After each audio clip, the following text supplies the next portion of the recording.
muchas aspiraciones y muchos planteamientos. Perú tiene 47 pueblos originarios, tiene 57 lenguas.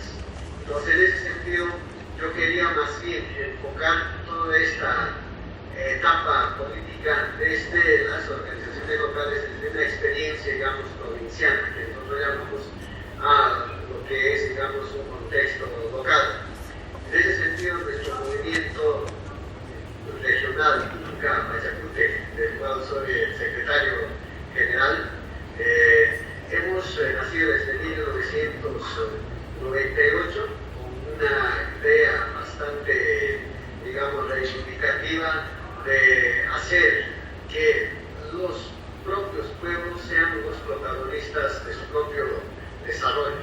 Entonces, en ese sentido, tenemos toda una, digamos, propuesta alternativa de gobierno local, de gobierno de querer transformar con la participación de las organizaciones, digamos, locales, comunitarias, acá en la provincia de Chupinilcas, de la región del Cusco. Entonces, un primer aspecto era de que, lamentablemente, ¿no es cierto?, como en cualquier otro periodo, hasta antes de esta década del 90, habían personas que, entre comillas, habían nacido para gobernar y otros habíamos nacido para ser gobernados.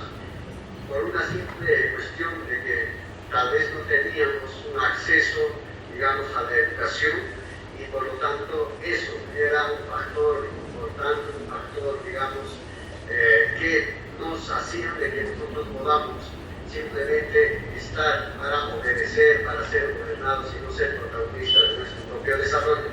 Entonces, viendo todas estas realidades que planteamos, un grupo de jóvenes, por entonces, de querer hacer que nosotros mismos seamos los que busquemos nuestro propio desarrollo. Entonces, así que se constituye este movimiento regional Inca Pachacute, y precisamente se logra ganar en 1999 una primera gestión local en la que prácticamente nos hemos enfrentado, ¿no es cierto?, a una tal vez innecesaria, pero en su momento bastante fuerte, las gentes que nosotros llamamos a los ciudadanos notables, ¿no es cierto?, que creían que solamente ellos deberían ser los que gobiernen. Entonces, cuando gana, digamos, un movimiento que nace de un contexto rural, indígena, eso no era aceptado, por lo tanto había muchos rechazos, muchas críticas. Sin embargo, como todos los leales con las propuestas, con los principios que habíamos pregonado y habíamos aplicado, entonces hemos tomado, digamos, posicionamiento, y es así que las comunidades sienten que había un verdadero representante que era capaz de hacer un gobierno para su propio desarrollo. Entonces, eso es un poco una experiencia, digamos, desde el contexto local, y creo que también Bolivia o Ecuador o muchos otros países de Latinoamérica lo han pasado. Pero conforme van avanzando las cosas, van cambiando, y entonces en el movimiento indígena ya no solamente es una propuesta de querer hacer algo en términos de obras o cosas por el estilo, sino fundamentalmente de cómo las personas desde nuestras propias organizaciones nos vamos formando en términos más ideológicos. Entonces ahí en ese proceso encontramos también, participando obviamente en varios eventos nacionales, regionales. Entonces detectamos que también existe mucha idealización, mucha idealización del término indígena, y entonces al indígena se le presenta como un grupo social o como una masa social que prácticamente todo lo tiene positivo y casi nada de negativo. Entonces nosotros ahí en ese proceso vemos esto de la interculturalidad crítica, en la que nos tenemos que primero autorreconocernos con nuestros propios errores, tenemos que autorreconocernos con nuestras propias virtudes. Entonces, entendiendo esas virtudes, entendiendo esas debilidades que tenemos, podríamos estar en condiciones de hacer una propuesta más coherente, una propuesta reivindicativa que realmente pueda obedecer a los intereses de estas formaciones o del movimiento, digamos, indígena. Estamos precisamente en ese proceso. Entonces ahí encontramos de que a nivel de la región del Cusco hay muchas organizaciones políticas de carácter, digamos, embargo, como ese dicho, como ese lema dice, ¿no? A veces nos multiplicamos y luego nos dividimos. Entonces eso, por ejemplo, es una gran debilidad en la organización indígena. Pareciera que todavía se sigue resumiendo, ¿no es cierto?, la cuestión histórica entre Atahualpa y Huáscar, en que los que nos hemos enfrentado en esta etapa colonial no es tanto que los invasores nos han hecho, digamos, autores, sino la pelea era indígenas entre indígenas. Y esto creo que aún todavía continúa en el Perú. Por eso que todavía no nos unimos, cada movimiento, cada organización siempre habla desde su propia experiencia, desde su propia particularidad. Entonces, un gran reto por delante es precisamente eso de buscar una unidad, ¿no es cierto? Y por otra parte, también desde nuestros contextos mismos vemos las presencias de las sectas religiosas, que frontalmente van, ¿no es cierto?, en deterioro, digamos, de todos esos principios, de todas esas formas de vida, de todas esas formas de religiosidad, y entonces imponiendo una sola forma de religiosidad, rechazando todo aquello que tenga que ver la relación recíproca con nuestra Pachamama, con los amos, o con todo aquello que nos rodea. Entonces ahí, por ejemplo, tenemos un gran reto, y lamentablemente las sectas religiosas a las comunidades nos están invadiendo. En una comunidad existen 4, 5, 6 sectas religiosas, que el otro descansa un sábado, el otro descansa un domingo, y finalmente no hay ni siquiera unidad para poder hacer algunas actividades comunitarias como las fainas o muchas otras cosas. Entonces, por ejemplo, eso es una gran realidad que lamentablemente desde el contexto político a veces no se enfrenta, porque finalmente los movimientos políticos siempre están en función, digamos, a una cuestión electoral. Por lo tanto, si se intentase con estas sectas religiosas, lamentablemente no tendrían, digamos, la misma aceptación. Entonces, por ejemplo, yo no sé cómo pasará en otros pueblos, pero acá en Chumilcas eso es lo que estamos viviendo, y ese es un gran reto que tenemos que ver de cómo nuestra religiosidad ancestral, nuestra epistemología, nuestra forma, nuestra manera de pensar pueda realmente ser equitativa. Entonces, ahí, por ejemplo, creo que automáticamente tenemos que ver, somos las propias comunidades originarias las que aceptamos, las que imitamos y las que nos inscribimos en estas sectas religiosas y que a la larga estén en el deterioro de nuestra propia estructura local. Y por otra parte también, un poco lo que queremos compartir que en nuestra experiencia política nos hemos planteado estos 3 principios que según nosotros es interesante. Eso de que la persona que tiene que vivir, digamos, en estas 3 dimensiones, ¿no es cierto?, el saber bien, el hacer bien las cosas, el querer bien también de las cosas que uno hace. Entonces, que nosotros decimos en quechua, el aluyache, el ayumuna, el ayunube, y que todo esto se resume pues en el ayuncauce, que Bolivia creo que ya nos lleva bastante lejos en estas partes, por lo menos ya hay una idea clara, hay una propuesta de cómo llegar, por ejemplo, a ese proceso del ayuncauce o de vivir bien. Entonces ahí nosotros tenemos algunas ideas, pero todavía nos faltan consolidar, ¿no? Por otra parte, también esto de la interculturalidad. Creo que a veces los movimientos indígenas también terminamos un poco aislándonos de todo un proceso. Entonces el movimiento indígena un poco como que viene reclamando algunos derechos, cuando en realidad deberíamos ser los protagonistas de esos derechos. Entonces nosotros en el Perú y particularmente en el Cusco lo que planteamos es que tenemos que primero proponernos como parte de todo este conglomerado, de toda esta diversidad de la sociedad, sin necesidad de decir, digamos, que somos tales, como somos pueblos indígenas, necesitamos el apoyo de alguien, sino nosotros creemos que debemos ser los propios protagonistas, tenemos que ser los que planteemos, ¿no es cierto?, de acuerdo a nuestra realidad cultural, de acuerdo a nuestra lengua, de acuerdo a lo que queremos aspirar, y eso tiene que ser precisamente partiendo de nuestro propio protagonismo. Y en esa etapa estamos acá en la región del Cusco, y por eso que cuando ustedes se informarán hay cantidad de movimientos independientes, entre comillas, pero que tienen una base, una raíz, digamos, de pueblos originarios. Y lo nos falta es construir una unidad, y eso es lo que no estamos, como repito, logrando hacerlos para hacer un movimiento fuerte, ¿no es cierto?, de que podamos hacer un gran, digamos, una gran propuesta política a nivel nacional. De hecho, existen propuestas, pero totalmente aisladas, entonces nos falta esto de unidad. El otro que tiene que ver con esto de la interculturalidad es que también ver esto del pensamiento colonial, que según nosotros tiene dos vertientes. Uno, de que creemos que son otros los encargados de hacer algo, ¿no es cierto? Y nosotros somos los que tenemos que esperar de la voluntad de esas personas. Creo que en esto tenemos que hacer un gran cambio fuerte, ¿no es cierto?, que tiene que ver en que nosotros somos los protagonistas, nosotros tenemos que hacer algo y no esperar que alguien pueda hacerlo por nosotros. Y la otra vertiente de este pensamiento colonial es que creen que también hay otros que han nacido para gobernar y otros, ¿no es cierto?, que tienen que estar abajo.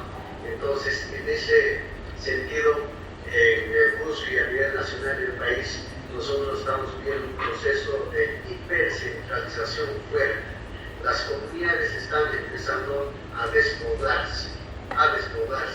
Entonces los centros poblados van creciendo y ahí las capitales de distritos, las capitales de provincia, las capitales de regiones están creciendo fuertemente, ¿no es cierto?, por este proceso de hipercentralización. Entonces ahí tenemos otra gran tarea de cómo descentralizar, ¿no es cierto?, nuestra región, descentralizar nuestro país. Entonces creo que hay un gran reto fuertísimo. Y lo otro que también tenemos que nosotros de repente un poco más estamos autocuestionándonos, porque tenemos de que esta etapa de autorreconocimiento, autoafirmación de nuestra identidad precisamente tiene que pasar. Es verdad, en el sentido lírico todo el mundo puede decir que soy de tal pueblo, soy originario, soy indígena, etc. Pero en la realidad, en la práctica, todavía no aparece eso, por ejemplo, en el discurso político. Entonces el término indígena nosotros lo planteamos no como una cuestión consanguínea, sino como una cuestión de opción política, como una alternativa de desarrollo para los pueblos, sin necesidad, sin resumirse solo a los pueblos originarios. Porque entendemos que hay muchos pueblos o muchas personas que, a pesar de ser indígenas, reniegan de su propia realidad. Entonces, por eso planteamos de que lo indígena no es una cuestión de sangre, no es una cuestión de que uno viene de tránsito en el campo, en la ciudad, sino fundamentalmente es una opción política de vida que nos pueda, ¿no es cierto?, salvar no solamente al planeta, y de eso creo que ya está de más escuchar, sino fundamentalmente de cómo desde nuestra propia experiencia, desde nuestra realidad, podemos alcanzar propuestas, proyectos que realmente tengan que beneficiar tanto a nosotros como a los otros. Entonces creo que en esa perspectiva es que estamos andando en este proceso como movimiento político de Pachacuti, que nosotros lo denominamos, ¿no es cierto?, regional, una organización política independiente. Entonces hay tantas cosas que hablar de esa experiencia, pero hermanos, yo quería un poco compartir esa realidad, un poco partimos nosotros tal vez un poco más autocuestionándonos, no tanto realizando el tema indígena, porque creo que hay mucho discurso, mucho se ha escrito sobre lo indígena, ¿no es cierto? Pero lo que no se ha escrito es que también qué cosa implica ser indígena. Creo que tenemos muchas cosas que, digamos, corregirnos, muchas cosas que replantearnos para precisamente ser una gran opción política que no por ser indígena discrimina a los otros, sino al contrario, que sea, digamos, una opción política inclusiva, una opción política que pueda conversar con todos precisamente en el bienestar de la humanidad. Creo que ese es el movimiento indígena en Latinoamérica, particularmente en nuestra región, muy específicamente en nuestra organización política. Bueno, yo quería compartir de manera muy general desde Chuquimilca, Santo Tomás, esta experiencia, hermanos, de Bolivia que nos están escuchando. Gracias, hermano Víctor. Te ruego, por favor, esperar un momentito para responder algunas preguntas que surgen aquí en la sala. ¿Hay alguna pregunta para el hermano Víctor?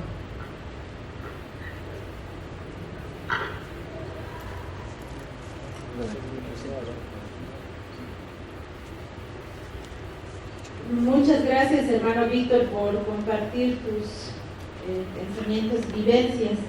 Has hablado del movimiento regional Inca Pachacuti. ¿Podrías tal vez decirnos cuál es el planteamiento político, su eje principal o los ejes principales que formulan o que plantean para la reconducción del poder, que es lo que te he entendido que es la búsqueda que todos estamos compartiendo, creo? Eso. No le he entendido bien, por favor, ¿me repetir? Sí, has hablado del movimiento regional Inca Pachacuti como un instrumento político. ¿Nos podrías compartir cuáles son los objetivos de tu agenda, los ejes principales políticos que están planteando? Ya, gracias. ¿Alguna otra? ¿No hay más preguntas? Adelante, hermano, te escuchamos la respuesta. Gracias. Bueno, como movimiento, una organización política, lo que buscamos es la confederación de naciones. Entendemos que en la región del Cusco hay 4 nacionalidades claramente marcadas: la nacionalidad chuquimeca, la nacionalidad cana, la nacionalidad canchi, la nacionalidad quispanchi. Entonces, creemos que una propuesta que realmente pueda desarrollar los pueblos es que tengamos que respetar las autonomías, cosa que eso en el Perú todavía no se vive. Sigue definiendo, digamos, Lima, todas las políticas de los gobiernos locales. Entonces, los gobiernos locales lo único que hacen es simplemente cumplir esa norma. Entonces, como un objetivo principal, lo que tenemos es confederar que estas nacionalidades realmente sean autónomas, que estas nacionalidades puedan decidir. Obviamente, en la Constitución política dice que los gobiernos locales tienen autonomía económica, administrativa y política, pero eso es simplemente en la letra. Pero finalmente, los que deciden, por ejemplo, un proyecto de desarrollo a través del SNIP es lamentablemente Lima, la centralista, que acepta o te aprueba qué proyectos haces y qué proyectos no puedes hacer, ¿no? Entonces, ahí estamos en esa delimitación permanente, ¿no? Y lo otro es que también tiene que ver con esta cuestión de el problema, digamos, global de la contaminación ambiental. Chumbivilcas ahora se ha convertido en una provincia minera. Tenemos un gran proyecto minero, un proyecto Constancia, ¿no es cierto?, que tiene toneladas y toneladas métricas que está sacando cobre. Sin embargo, de todo eso, por ejemplo, no se invierte nada en la provincia de Chumbivilcas y este pueblo sigue, ¿no es cierto?, en la pobreza. Entonces, uno de los objetivos de cómo todas estas empresas puedan apostar por el verdadero desarrollo de estos pueblos. Entonces, ahí, a ese nivel. Y la otra cuestión es de cómo también reivindicar una forma de gobierno, una forma de relación, ¿no es cierto?, autoridad con la población, desde esta filosofía, desde esta cosmovisión nuestra, que es la reciprocidad, la solidaridad, pero fundamentalmente visualizar en estas 3 dimensiones de la persona, el Ayunguna y el Ayuyachi y el Cauce. Entonces, en esa perspectiva andamos esta semana. Acá hay una pregunta más, hermano Víctor. Un momentito, por favor. Hermano.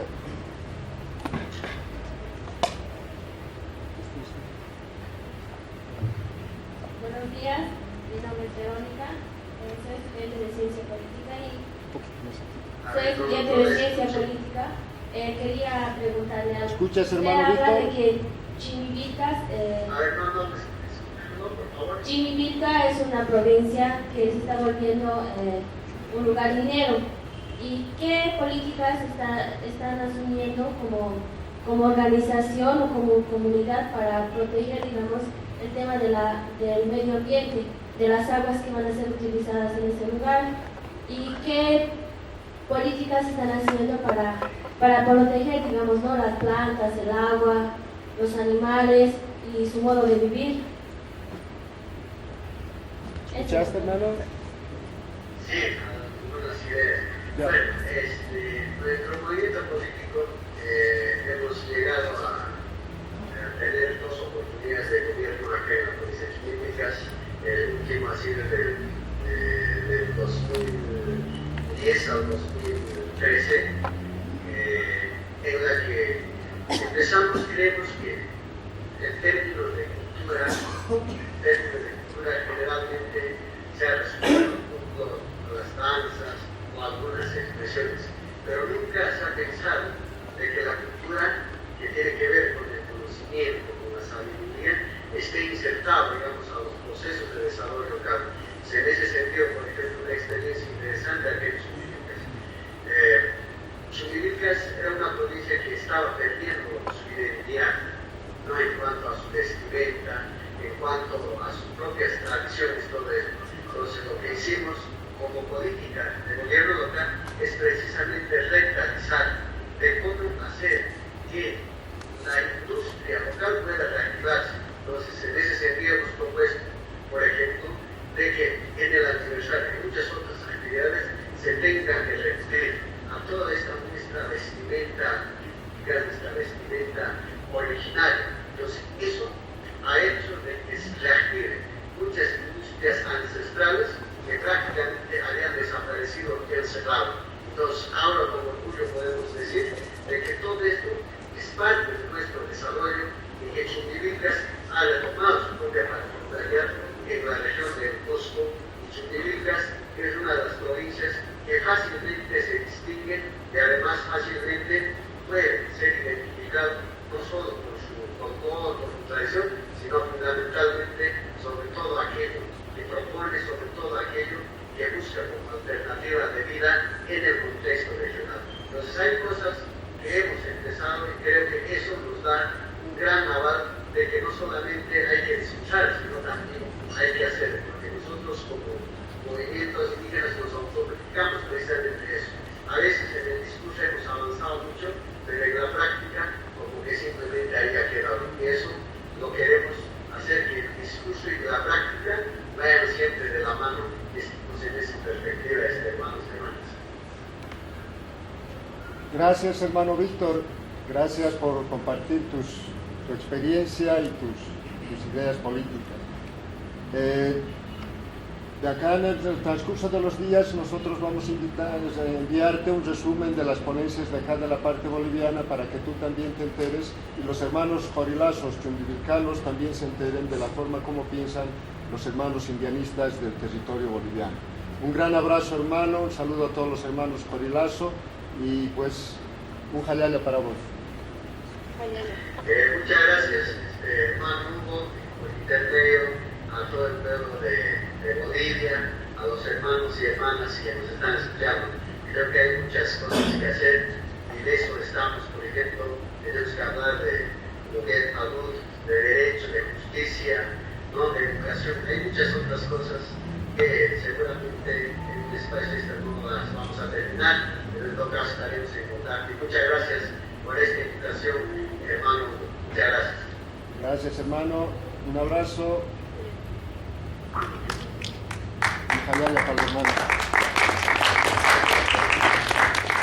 Nos daremos un descansito.